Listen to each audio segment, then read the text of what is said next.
안녕하십니까.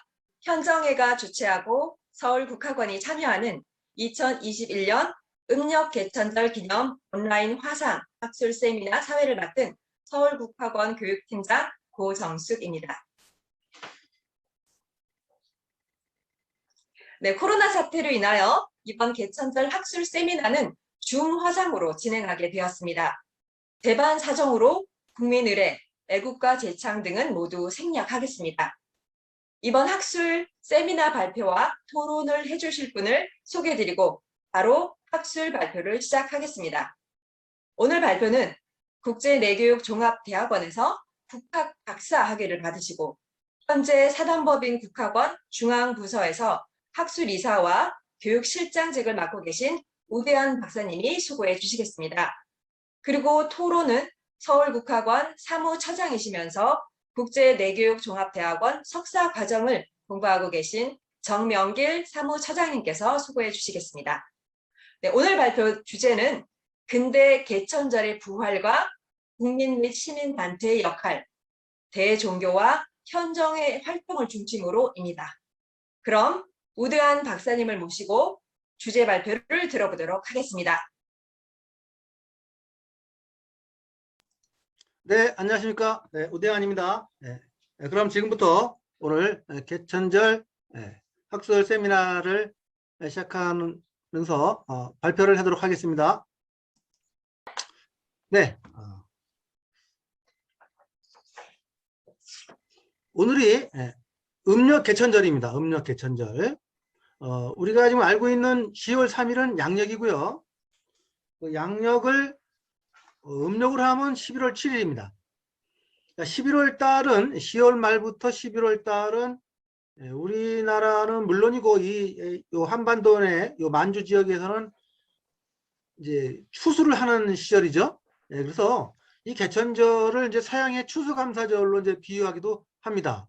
옛날에는 이 개천절을 음력으로 지은 것으로 판단이 됩니다.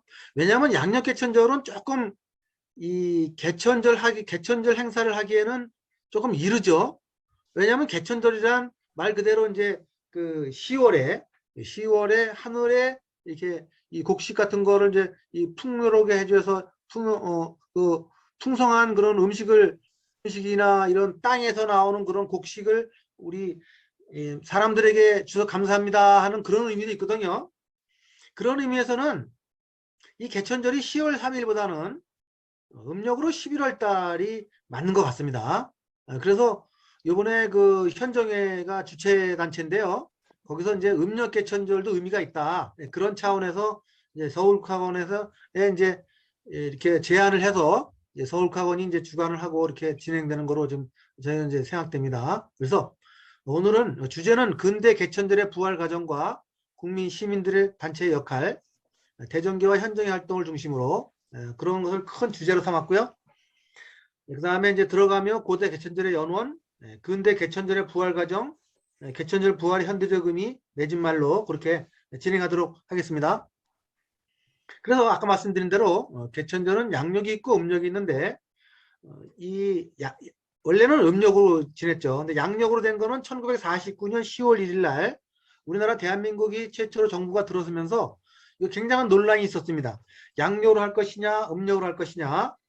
그런 큰 국회에서 재헌국회에서 이제 논란을 이렇게 토의를 하다가 음력으로 하게 되면은 날짜가 자꾸 바뀌는 거죠. 이제 이렇게 약간씩.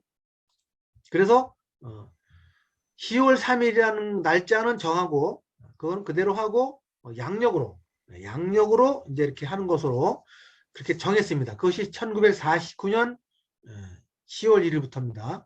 근데 그 전에는 대전교나 상해 임시정부에서는 다 음력으로 지낸 것으로 그렇게 보입니다. 고대 개천절의 연원을 보도록 하겠습니다. 우리나라 개천절은 삼국유사에 이렇게 나와 있죠. 삼국유사 고조선편에. 거기에는 개천절에 대한 기록은 있지만 날짜 기록은 없습니다. 보통 우리나라 사람들이 10월 3일 개천절은 당연히 고대 기록에 있겠거니 하지만 거의 없어요. 없어. 그러면 10월 3일을 어떻게 정했냐? 일부 이런 무속인들이나 이런 또 이제 위서로 지금 취급받고 있죠. 단군 세기에는 정확하게 있지만 그거를 단군 세기를 갖다가 이렇게 그 예를 들면 야 그 위서를 가지고 왜 그걸 예를 들냐 하실까봐 좀 조심스러운데 어쨌든 개천절은 나라를 건국한 걸 기념하잖아요. 기록은 있지만 10월 3일 날짜 기록은 그렇게 쉽게 찾아볼 수 없다. 여러분 이제 그걸 좀 잘 아시면 되겠습니다. 이게 삼국사기 이게 원문입니다. 위서운 내왕 2000년 제6 단군한검 입도 아사달. 위서에 이르기를 2000년 전에 단군한검이 아사달에 도읍했다. 그렇게 되어 있고요. 그 밑에 보면 이제 경전에 이르기를 무협상이라고 한다. 이게 백두산이라고 안 그러고 태백산이라고 또 무협상이라고 했어요. 혹은 백악이라고 한다. 이렇게 되어 있고 개국 호 조선 여요 동시 나라를 열어서 이름을 조선이라고 했는데 요임금과 같은 시기다. 요임금과. 그럼 요임금은 어떤 시기냐? 중국의 요순, 하은주 나가잖아요. 그때 요입니다. 요. 요순 임금은 요순 시대는 원래는 전에는 신화적인 시대로 이렇게 생각했었는데 이미 다 중국에서는 요순 시대까지 역사로 편입했습니다. 그 요임금이 약 BC 2000한 3, 400년 전 사람입니다. 그래서 이게 요임금과 같은 시기다 이런 기록은 뭐냐면 여기서 우리가 알 수 있듯이 중국의 역사를 기준으로 우리나라 역사를 썼다는 거죠. 여기서도 보면 조금 그런 사대주의 그런 게 보이기도 합니다. 그죠? 네. 자, 그리고 삼국유사에 보면 단군의 역사만 있는 게 아닙니다. 삼국유사 이 건국설화에 보면 환인도 나오고 환웅도 나오고 다 나와요. 이거 잠깐 읽어볼까요? 고기에 이르기를 고기운 석유 환인 또는 위제석천야 서자 환웅 수의천하 탐구인세. 옛날에 환인이 있었는데 그 아들 중에 환웅이 있었다. 하늘 아래 뜻을 돕고 인간 세상을 구하려 했다. 부지자의 하시 삼위태배 가이 홍익인간. 아버지는 아들의 뜻을 알고 세봉우리의 참백산을 내려보니 널리 인간을 이롭게 할 만했다.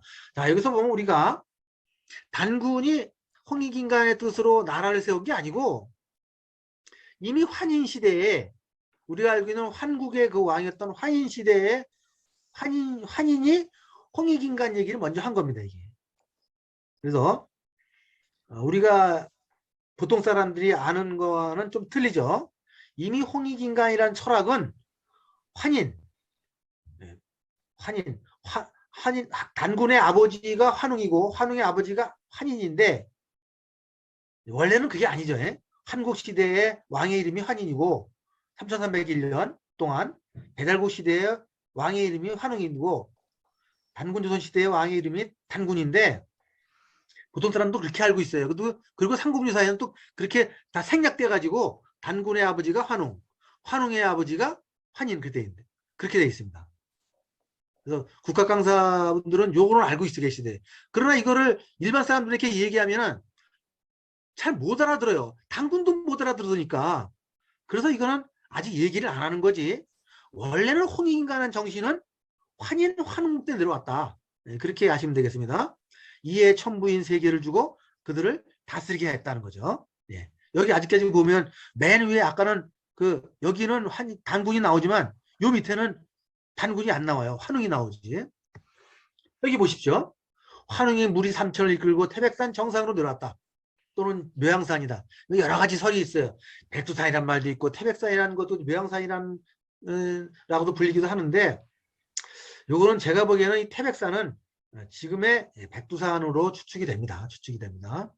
그리고 이제 이 백두산이나 태백산은 원래는 고유명사가 아니고 이건 보통 명사입니다. 태백산이라는 산 이름도 많아요.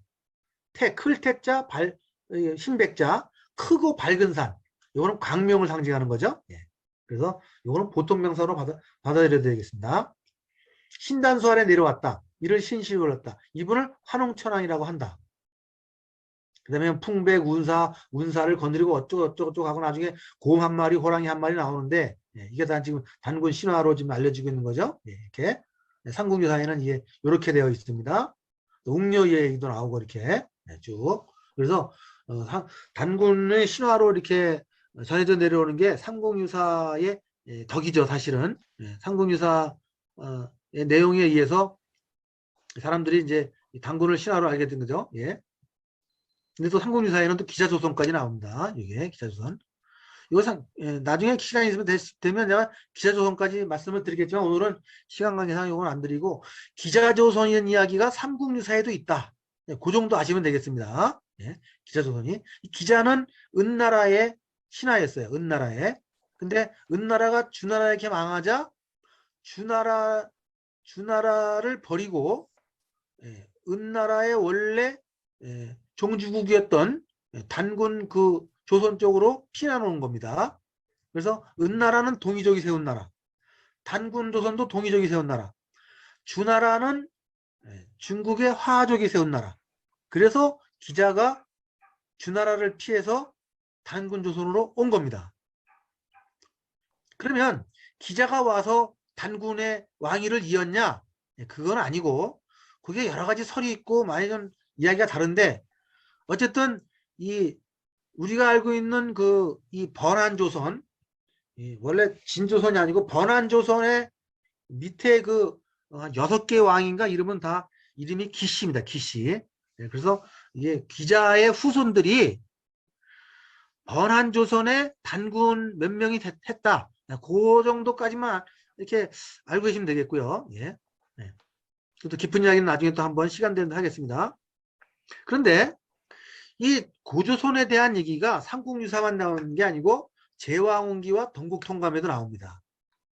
전국통감 이렇게 나오고 제왕운기 이승유가 진 거죠. 제왕운기는 이승유가 고려 말 때 진 겁니다. 제왕운기에도 나오고 그러나 제왕운기에도 10월 3일이라는 얘기가 나오질 않아요. 동국통감에도 단군 이야기가 납니다. 서거정이 지은 조선 초기에 이거는 이거는 개인 사서가 아닙니다. 관찬서입니다. 관찬서. 관찬서란 정부에서 조정에서 책임을 지고 역사서를 쓴 거예요. 그럼 왜 썼느냐? 이 수양대군 세조가 왕을 하고 나니까 역사서가 좀 부실한 거예요. 그래갖고 야 우리나라 역사서 좀 다시 한번 점검해 봐라. 다시 써라. 그래가지고 이것을 서거정을 비롯한 10명의 편찬관단들이 이 동국통감을 1458년에 시작해서 무려 한 30년 가까이 이 책을 썼습니다. 근데 중요한 거는 동국통감이 뭐부터 시작하냐? 여기 보시면 고조선부터 시작해요. 고조선부터. 우리나라는 고조선부터 시작되었다. 이것이 동국통감의 가장 중요한 이야기고 또 하나 동국통감에 뭐가 나오냐면 단군조선은 BC 2333년에 고조선이 나라를 세웠다. 고 되어 있습니다. 아까 보여드린 이런 제왕운기나 삼국유사에는 그렇지 않아요. 그렇다고 BC 2333이라고 써 있는 건 아니고 주역으로 주역으로 되어 있죠. 뭐 갑자년 그것까지 얘기하려면 굉장히 기니까 경신년에 어쩌고 그런 거 있지 않습니까? 60갑자로 이 표현이 되어 있는데 그거를 정확하게 이 동국통감에서는 2333년으로 확정을 진 겁니다. 그 이야기는 근데 이게 이제 왜 2333년이냐? 중국의 요임금이 나라를 세운 후 25년 후에 단군조선이 나라를 세운 거를 그렇게 맞추기 위해서 233을 한 거예요.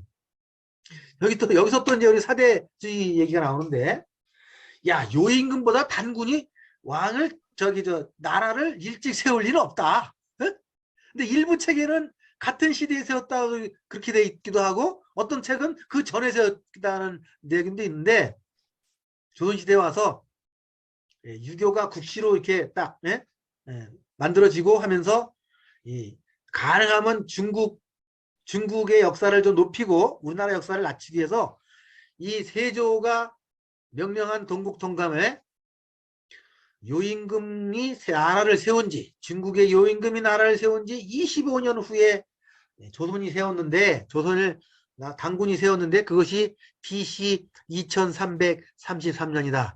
그래서 우리가 알고 있는 그것이 지금 이 동국통감을 기준으로 BC 2333년이 아주 굳어진 겁니다. 네. 국가 강사들 이 정도는 알고 계셔야 되겠습니다. 네. 네. 자, 그런데 이제 우리가 우리가 한단고기를 얘기하지 않을 수 없는데, 한단고기가 지금 미서에 더욱더 휘말려 있어요. 그래서 이 한단고기를 이루고 있는 삼성기, 단군세기, 북벽이, 태백일사 이 네 가지 책으로 이루어져 있는데, 여러분 이제 국가 강사할 때 한단고기란 말은 아예 하지 마시고, 가능하면 그 한단고기를 이루고 있는 네 가지 책에 의하면이라고 하시면 더 조금 논란을 피해갈 수 있을 것 같습니다. 이 단군서기는 행촌 이암, 고려 말 때 행촌 이암, 수문화 시중을 지낸 행촌 이암 선생이 지은 건데, 거기에 이렇게 나와 있습니다. 개천 1565년 4월 3일 이르러 신왕검이 나라를 다스렸다. 나라를 세웠다. 여기서 개천 1565년은, 여러분 개천은 뭘 기준으로 한 거죠? 네, 환웅이 배달국이라는 나라를 세운 것을 개천이라고 합니다. 개천. 그래서 사실 단군 할아버지보다는 환웅이 훨씬 더 중요한 분이에요. 그래서 이제 이 국학원에서도, 국학원을 세우신 일지이승원 총장님도 이 신시개천을 굉장히 중요시 여깁니다. 그래서 배달국을 세운 지 1565년 되는 해에 단군이 나라를 세웠다는 거예요. 그게 BC 2333년. 2333년. 상월이라는 거는 맨 위에 달 10월을 얘기하는 거죠. 상월 3일에. 그래서 10월 3일은 이 단군 세기를 기준으로 정해졌다. 뭐 그렇게 보시면 되겠습니다. 근데 근래 와서 1800년대에 이 난곡이라는 사람이 지은 무당내력이라는 책에 보면 이런 얘기가 나옵니다. 이거 여러분 국학강사분들 무당내력이라는 책 시중에 팝니다. 이거 굉장히 중요한 책이에요. 이거 꼭 한번 읽어보시고, 여기에 보면 무당이 아주 정확하게 명시되어 있어요. 무당이 뭐냐? 단군이 천재를 지낼 때 옆에서 시중 두는 나이 먹은 여자예요. 무당이. 예? 그걸 무속이라고 한 거예요. 예? 예? 무당내력에 보면 상원갑자가 BC 2333년이에요. 저도 자세한 건 모르겠는데 상원이라는 게 뭐 또 육식갑자에 나오는 얘기 같아요. 10월 3일날 신이 강호했다. 신이 태백산 단목하에 그래서 그걸 단군이라 한다. 그래서 이 단군 세계뿐만 아니라 1800년대에 난곡이라는 분이 지은 무당내력에 보면 개천절이 10월 3일이라는 것이 명시되어 있습니다. 그래서 개천절이 고조선이 멸망하죠. 폐간하죠. 보통 폐간이라고 그런다. BC 238년입니다. 그것은 단군 세계에 나와요. 태백일사에 나오고, BC 238년 고열과 단군이 북부의 그 해모수가 쿠데타로 단군으로 참칭하자, 이거 더러워서 못 해먹겠네 하고 산으로 들어간다 그러잖아요. 네? 그것이 BC 238년입니다. 그런 숫자들은 좀 이렇게 우리 국학 공부하시는 분들은 아시면 되겠습니다. 그래서 그 이후에 개천절에 그 전통이 부여로 내려오고 동해로 내려오고 고구려 내려오고 3월에 10월째로 내려오는데, 그것이 부의 영고, 동해의 무천, 고구려의 동맹, 3월의 10월째. 이게 이름은 다르지만 다 개천 행사입니다. 개천 행사. 네. 고려 말의 천재인 탈간에도 마찬가지로 이게 개천 행사예요. 그래서 개천 행사가 공식적으로 이름은 다르지만 정부의 조정에 의해서 행해진 거는 언제까지 행해졌냐? 고려 말 때 8관에. 이건 이제 국학 공부하시는 분들이나 이런 고대 역사 연구하시는 분들은 이건 반드시 알아야 됩니다. 8관에입니다. 근데 이게 왜 중단됐느냐? 그 징기스칸에 의해서 세운 몽골의 원나라가 우리나라에 전제를 못 지내게 했어요. 너네들은 지금부터 황제의 나라가 아니다. 너희들은 왕이야. 왕은 뭐만 지낼 수 있어요? 지제만 지낼 수 있습니다. 지제, 산신제. 그래서 그때부터 황제는 말을 못 썼습니다. 이제. 네. 그리고 팔관에도 중단시키고. 네. 근대 조선 국가죠. 근대는 조선은 유교를 국지로 삼는 바람에 천재가 완전히 없어집니다. 그리고 중국에서 천재를 못 지내게 했잖아요. 원나라부터. 그러니까 뭐야? 전부 왕이기 때문에 왕은 천재를 못 지내요. 천재를 못 지내면. 지냈다면 큰일 납니다. 지냈다면 이제 중국에서 완전히 아주 경을 치죠. 좀 약한 말로 경을 치지만 아주 곤란해지게 됩니다. 그래서 이 단군세기에 보면 이 공자의 가르침과 반대되는 모든 책과 학문을 사문난적이라고 이렇게, 아니 단군세기 아니라 사문난적이라고 이렇게 명시했고, 예를 들어서 그 사문난적 중에 하나가 아까 보자는 단군세기, 태백일사 뭐 이런 거, 삼성기 이런 거 못 보게 한 거죠. 그리고 볼까봐 전부 이제 그 수소령을 내려가지고 다 책을 걷어들이고. 자, 그런데 아주 중요한 부분이 있습니다. 세종대왕과 정조대왕. 세종대왕은 제가 많이 이렇게 정리를 못했어요. 세종대왕 현정에 의하면 세종대왕도 천재를 지냈다 그러는데 그것도 한번 이렇게 저희가 검토해 볼 필요가 있죠. 정조대왕이 천재를 지냈는데 이름을 야리꾸리하게 지었어요. 야리꾸리하게. 보니까 어떻게냐. 야, 이거는 조금 약간 지나간 말이 빗나가는 얘기인데 이게 화성능행도예요. 정조는 왕의 권위를 세우려고 1795년에 김홍도가 만든 작품인데 이 한양에서부터 이 수원까지 자기 어머니 이거 누구야? 그 어머니가 이름 뭐더라고? 아유, 어머니 이름 뭐더라?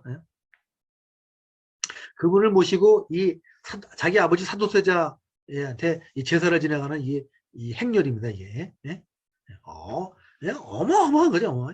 이건 이제 왕의 권위를 세우려고 했던 왕의 권위 세우고. 그 당시만 해도 이 대신들이 권한이 어마어마하게 셌어요.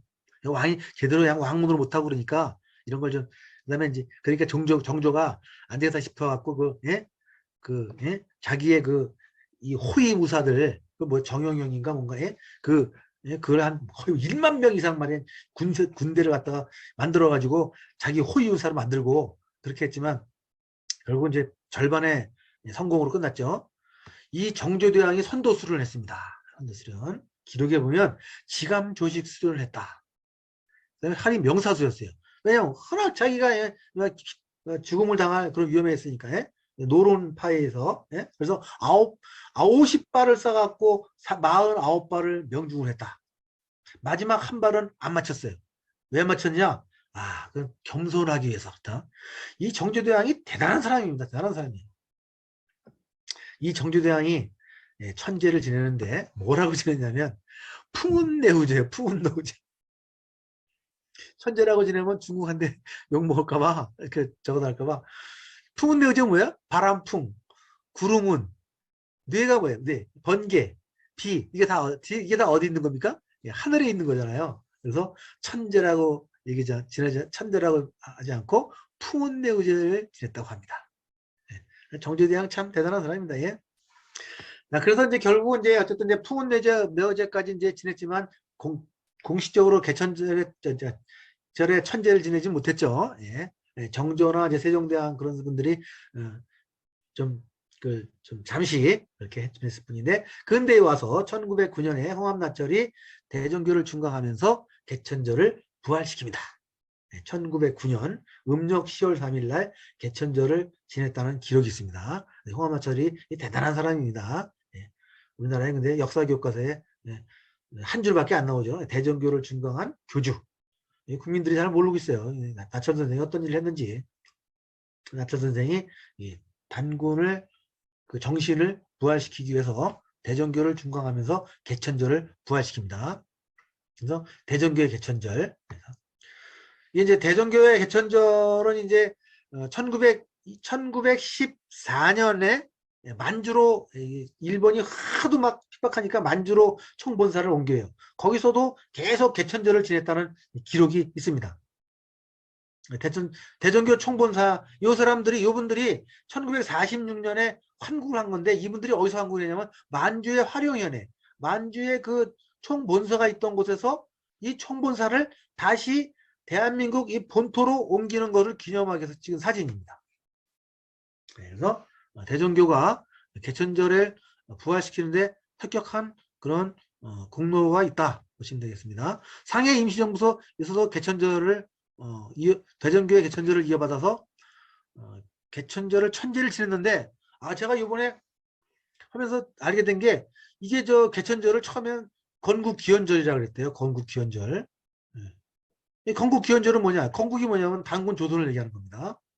근데 요새 극우파들이 말이지 건국절 1948년 8월 15일 날 대한민국 정부 수립한 것을 건국절로 삼자 그래가지고 난리가 났었죠. 예. 상해 임시정부의 건국기원절은 단군 조선 BC 2333년을 의미하는 겁니다. 근데 이건 이제 이건봉 이사장님 현정에서 이제 제공한 사진인데요. 이건봉 이사장님의 아버지, 그다음에 어머니, 그다음에 그 이모분들이 굉장히 이 단군의 그 가르침을 개천절을 이으려고 노력했던 걸로 저는 확인이 됐습니다. 이건봉 이사장이 그 천안에 그러니까 이분이 그 현정회를 지금 지키고 계시는 이건봉 이사장의 아버님이신데 그 천안에서 단군 성전을 몰래 쳐가지고 일제시대 때 그 단군을 모셨다고 그러더라고요. 그래서 어디냐니까 어디다 그래갖고 제가 주소를 찍어갖고 가니까 거기 있더라고요. 그 산에 있는데 전부 폐허가 돼버렸어요. 폐허가 됐는데 단군성전이라는 글자 이 명패가 있더라고요. 그래서 임건보 이사장이 말이 거짓말은 아니구나. 그런 걸 제가 확인했습니다. 그래서 현정의 그 모태가 되는 게 단군성전인데 이것이 1968년인가 64년인가 그때 단군성전을 이 현정에서 대전교와는 별개로 단군성전을 지으면서 이 개천절을 이어갖고 단군의 정신을 알렸습니다. 여기 보시면 1968년 1968년도에 현정회가 지금의 단군성전을 준공을 합니다. 그래서 이때부터 현정회가 이제 한군에 대한 그런 행사를 주도적으로 좀 해나가죠. 예. 그 이후에 또 이제 이 단체로서 이 개천절을 아주 성대하게 치르는 단체가 국학원이죠. 잘 아시는 민간 단체로는 최대 규모로 지금 국학원이 개천절을 행사를 국민 축제화해서 지내고 있습니다. 전국 규모죠. 이렇게 지부에서. 예. 우리나라 최대 민간 단체죠. 국학원 개천절 행사를 지내는 곳은 국학원이 강화문 거리를 메운 국학원. 여기에 참여하신 분들도 많은 걸 알고 있는데 이거는 뭐 자타가 공인하는 국학원의 최대 행사입니다. 그래서 아까 말씀드렸듯이 광복이 되고 나서 1949년 10월 1일 날 국경일에 관한 법률을 제정해서 4대 국경일, 3.1절, 제헌절, 광복절, 개천절을 4대 국경일을 우리나라 국경일을 만듭니다. 여기에 지금 5대 국경일은 2000년대에 들어와서 한글날을 넣어서 지금 5대 국경일로 지금 이렇게 인정받고 있습니다. 근데 지금 정부 공식 행사가 전부 이게 개천절날 여러분들도 많은 분 잘 아시겠지만 실내에서 이루어지고 있어요. 대통령도 참석하지 않고 이게 참으로 참 안타까운 일입니다. 이게. 이 나라가 왜 이러는지 모르겠어요. 대통령이 지금까지 개천절에 딱 한 번 참석한 걸로 알고 있어요. 전두환 대통령이 참석한 걸로 알고 있습니다. 이래서는 안 되죠. 건국 기원절이라고도 했던 이 개천절날 이 대통령이 참석도 안 하고 실내에서 해가지고 여러분 그 미국의 가장 큰 국경일 하나가 여러분 7월 4일입니다. 독립기념일. 제가 사실 미군 부대에서 군 생활했는데 어마어마한 행사랍니다. 어마어마해. 예? 아주 그날 아주 그냥 뭐 전 미군들이 아주 이 불꽃 축포도 쏘아올리는데 이거 축포를 한 1000여 발을 쏴요. 1000여 발을 쏴. 예? 거기에 그 이제 미국의 건국기념절이라고 할 수가 있는데 그와 많이 대비가 됩니다. 예. 개천절답게 행사를 해야 되지 않겠느냐. 예? 이게 만인산 참성단입니다. 이렇게 밖에 나와가지고 옛날에 우리 조상들이 했던 그런 그런 절차대로 그런 행사를 재현시켜야 되지. 그게 한국인이 한국이다운 예, 그리고 대한민국이 대한민국다운 거지. 이걸 예? 실내에서 말이지. 지금 뭐 국무총리가 또 축사를 해요. 예? 옛날에는 대통령이 축사를 국무총리가 대독을 했는데 지금은 국무총리가 축사를 해요. 국무총리가. 이런 나라가 이게 큰일. 예? 여기는 아마 뭐 여러분들 뭐 알고 좀 이해하시고 좀 뭐 그러시겠지만 이렇게 이런 걸 이렇게 몰고 가는 우리나라에 단체가 있는 거죠. 예. 머리가 예? 머리에 속도 없는 사람들이 말이야. 예? 이래서는 안 되겠습니다. 예? 개천절답게 행사를 하자. 네, 제가 그것이 뭐 많은 사람들의 뜻이기도 합니다. 개천절의 참된 의미와 우리나라 건국절 얼마나 예? 미국이 독립기념일 7월 4일 날 하는 것처럼 예? 나라가 최초로 세워진 날인데 그거를 개천절답게 행사를 해야지. 예? 그 뭐 누구 눈치 보는 건지 뭐 실내에서 말이지 국무총리가 축사를 하고 뭐 이래서는 안 되겠습니다. 네, 이것으로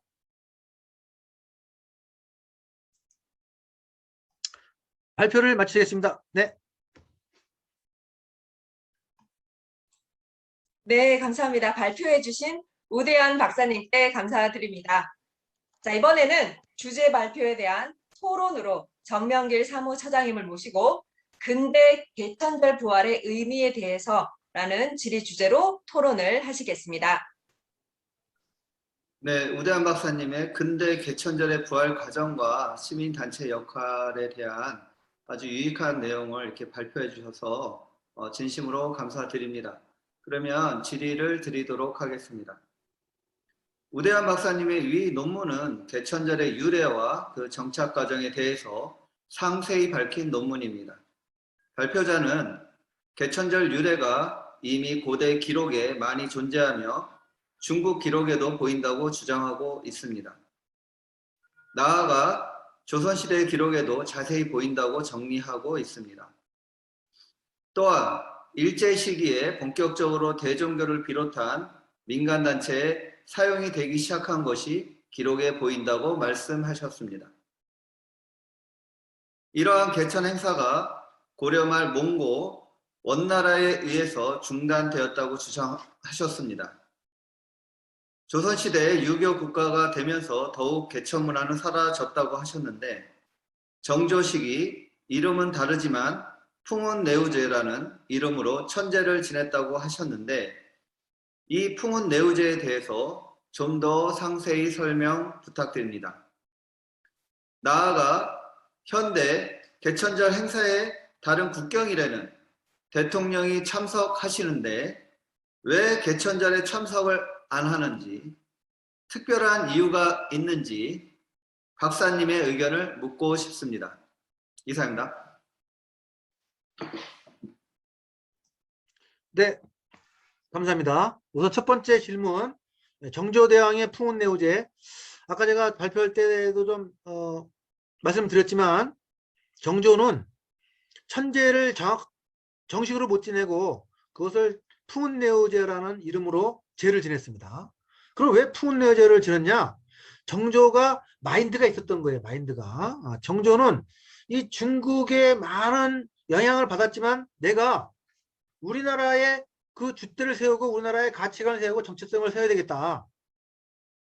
그것이 그 당시에 소론과 노론의 싸움에서 소론의 주요 입장이었습니다. 노론은 이제 사대주의파고, 근데 이제 뭐 여러 가지 설은 있지만 그 정조의 아버지인 사도세자도 그런 와중에서 죽임을 당한 거로.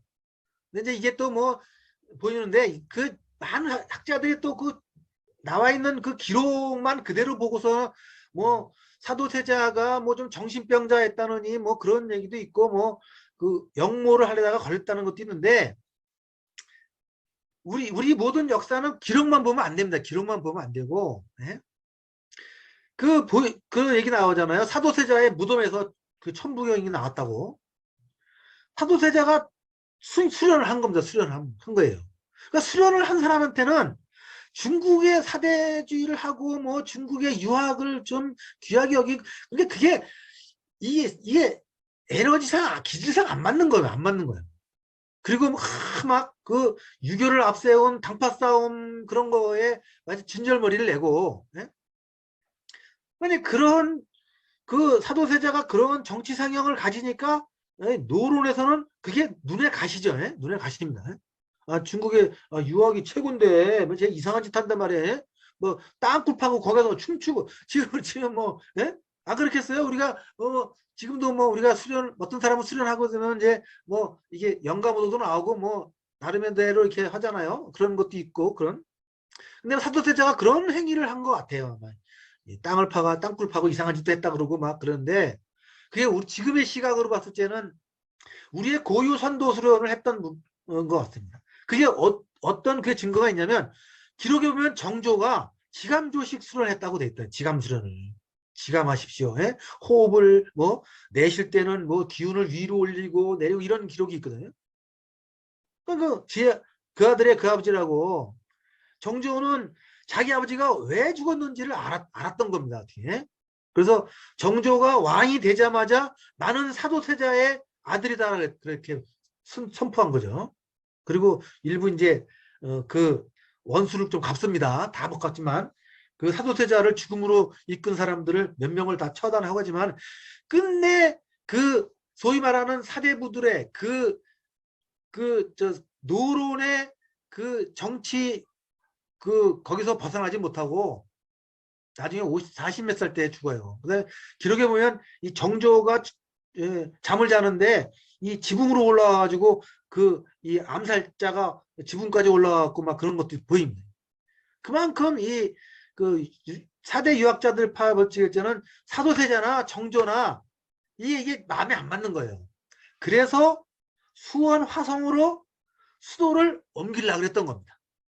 왜냐하면 그 사대부들이 워낙 이 서울에 그 세력이 굳건히 있기 때문에 이놈들하고 좀 싸우려면 저대로 싸우려면 얘들 이 세력권에서 멀어져야겠다 하고 수원에다가 화성을 진 거죠. 그래서 글로 수도를 옮기려 했지만 뭐 그것까지 못하고 그래서 야 그럼 나가 천재라도 지우고 내 천재에 비슷한 푸운내우제를 제를 지내자. 그래서 이제 천재를 다른 이름으로 해갖고 푸운내우제라는 거를 이렇게 지낸 거죠. 왜? 정조는 그 마인드가 있었던 거. 우리는 하늘의 자손이다. 그런 게 없었겠어요? 당연히 있지. 네? 그 사대주의들한테 그 사대주의 학파들 앞에서는 말을 못하지만 그런 마음이 있었던 거예요. 우리가 장손이다는 게 천재의 장손이다. 우리가 원래 천자다. 그 왕들은요 옛날 기록책을 다 볼 수 있었다. 다른 사람은 못 봐도 그 거둬들였잖아요. 여러분 수소령 세조 그다음에 세조 때 그다음에 영종 때인가 하고 또 그때 3번 그 수소령을 내렸잖아요. 수소령을 내다 가지고 어디다가 그거를 보관합니까? 예? 성균관에다 보관을 규장각에다가 그 왕은 마음대로 보는 거라고. 그 왕들은 다 아는 거예요. 옛날 기록을. 이런 게 있었네. 이런 게 있었네. 근데 말은 못하지. 예. 정조는 그래서 풍운내제를 지냈다. 자, 이거 좀 더 말씀드리면 고종이죠. 고종이 왜 대한제국을 지었습니까? 조선이라는 나라에서 대한제국을 지었단 말이에요. 대한제국이라는 이름이 어디서 나왔겠어요? 대한이 옛날에 당고조선을 한이라 그랬거든. 삼한. 옛날에 나라 이름을 한이라 그랬으니 에이 그거보다 더 크게 이름을 짓다 그래도 대한이라는 거예요. 대한제국. 고종도 삼한의 역사를 알고 있었던 거죠. 네. 이거하고 그다음에 그 대통령이 참석 안 하는 거는 뭐 여러분도 뭐 더 잘 아실 겁니다. 대통령 이거. 네? 자 이게 사실 뭐 일부 종교단체에 그런 수작이기도 한 것 같고 종교단체의 눈치를 봐서 이렇게 대통령이 참석 안 하는 것 같은데 그런 거 다 겁내지 않고 야 우리나라 개천절에 대통령이 참석해야 돼 하고 그 일부 단체들 눈치 안 보고 확 대통령이 아마 참석하는 대통령이 저는 틀림없이 언젠가 나올 거라고 이제 봅니다. 틀림없이 나옵니다는. 나 대통령이 참석해야죠 당연히. 참석 안 하는 게 이상한 거예요. 네. 네, 이상입니다. 네. 네, 그러면 정명희 차장님 토론 네, 이렇게 해서 네, 마무리하겠습니다. 네, 감사합니다. 자, 혹시 참석하신 분들 중에서 추가 질의가 있으시거나 하시면 손 들어서 네, 추가 질문해 주시기 바랍니다. 네, 없으면 이상으로 네, 질의응답 시간을 마치도록 하겠습니다. 귀한 시간 내주신 우대한 박사님과 정명일 차장님께 박수 한번 보내드리도록 하겠습니다.